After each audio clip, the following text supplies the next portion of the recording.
SHALA log 121, August 4th, 2020.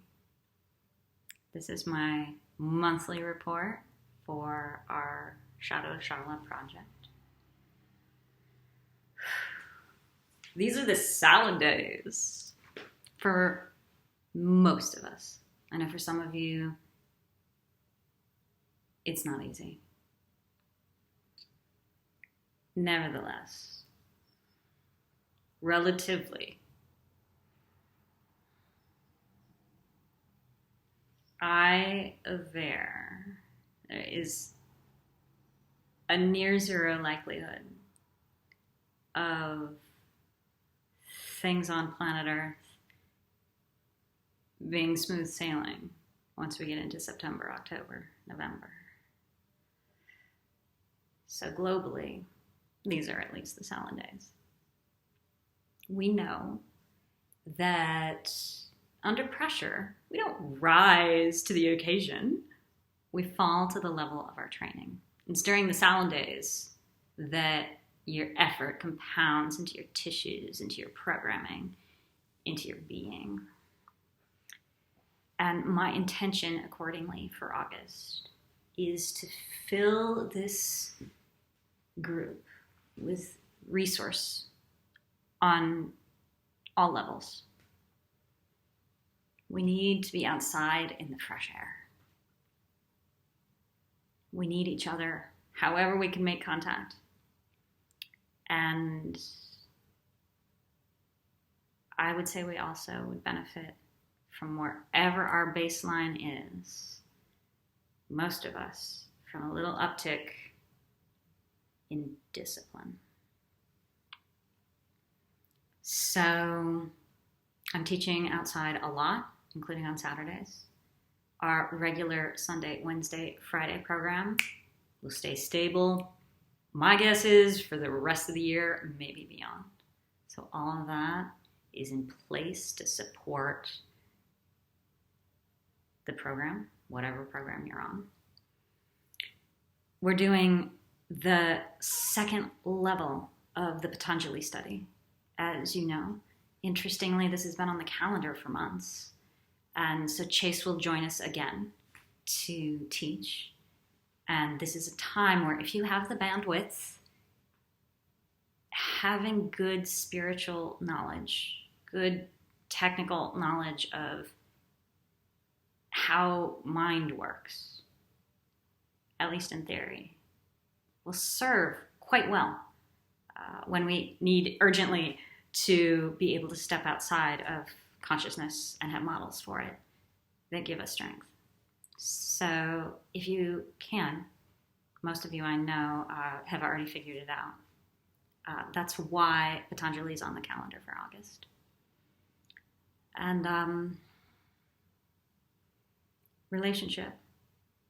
My thought is, at least locally in Ann Arbor, I, on an intuitive level, am likely to feel quite different about teaching outside when our town fills with undergraduates at the beginning of September.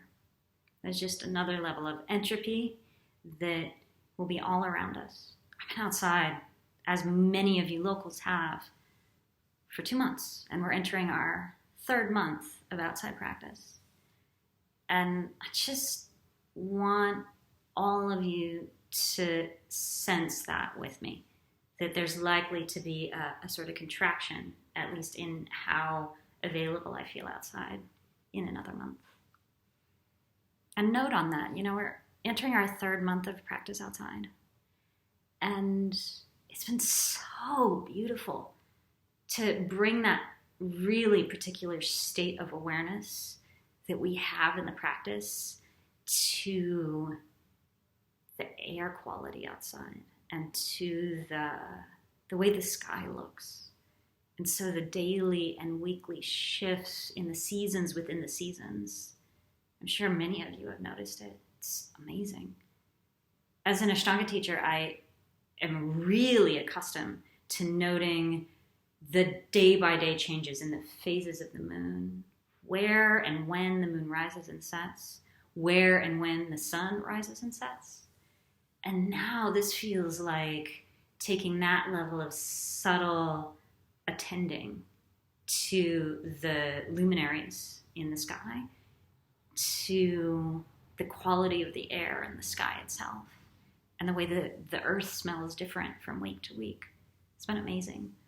I anticipate, if it works for our schedules, starting just a little later for the outside practices as August continues. I'll probably start rolling in maybe like 6:40 and see if you all shift to meet me. So just so you know, like if that feels right to you as the patterns in our exterior change, to get on the mat just a little later. That makes sense to me too. Let's be intuitive about it for those of you who are doing the outside practice. So I said discipline. I don't like to say that word too much. I almost feel like talking about it is a defilement, because discipline is, well, it's not for everyone.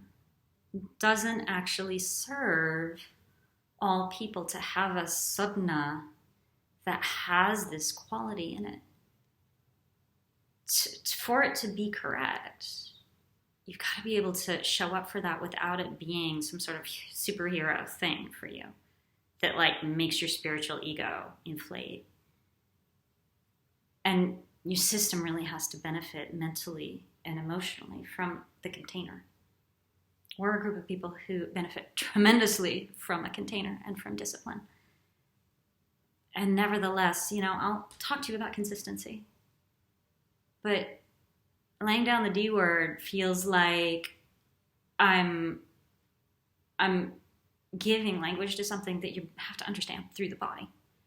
It's there in your behavior, so much that naming it almost takes away from your training.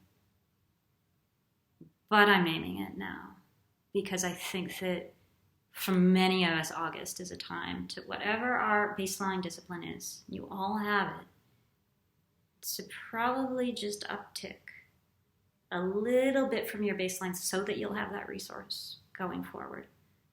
It's my intention to support those of you who make that move.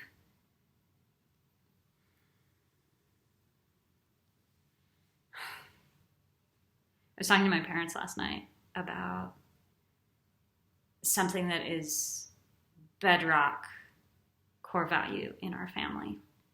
Because they live in Montana and they're super conservative. And so they're surrounded by people who think suddenly that the U.S. Postal Service is a fraud. And this is so core value for my family that suddenly my parents have cognitive dissonance about that. My grandfather was a postman. And in our family, there's this mostly subliminal recitation of the informal mantra of the Postal Service. And it's something that has risen up into consciousness for me very many mornings in the dark of night, in the freezing cold or in the heat, going to my attended rounds at the SHALA. And that I think really shapes the ethos of the people that I come from, and also our ethos. And so I wanted to share this poem with you in this time of all times, when somehow this element, this very benign element of the American civic religion, is under fire. Because it's so, talk about resource. I think for some of you it will really resonate. So this poem is from Herodotus. It's not formally a U.S. Postal Service thing. It just gives so much energy that for those couriers, it became a part of who they are. And in my case, for the family of those couriers. Herodotus wrote this at the time that Patanjali was writing, about 500 years before the Common Era. And he was describing a group of couriers in the Persian Wars who went through their motions with great fidelity. So this is not a new idea. But the words are beautiful. Here they are. Neither snow nor rain, nor heat, nor gloom of night stays these couriers from the swift completion of their appointed rounds.